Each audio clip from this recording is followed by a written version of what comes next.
I think I've surprised myself by my capabilities, just throwing myself into it and getting stuck in.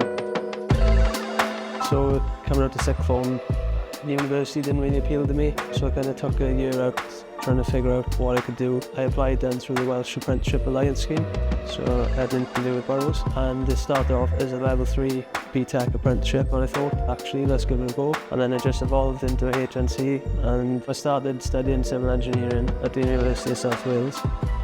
So obviously working alongside doing a degree, it's difficult at times. Obviously you have to make some sacrifices now and again. The supportiveness of the lecturers has been massive, and support from my employer for that as well. The university has given me a broader knowledge of civil and structural engineering in general. It's improved my technical and engineering knowledge.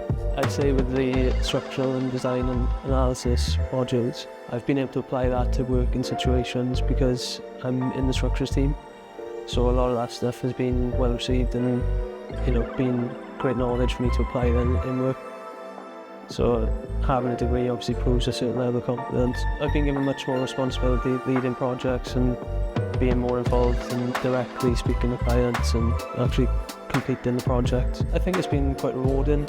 Obviously all the hard work I've put in now has got me to this stage of my career, doing a degree. I think it's improved my capabilities and it's probably more an academic mindset and improved my ambitions, I would say. I've just finished my degree and now looking to do a master's. I definitely surprised myself. Just keep going and keep taking it forward.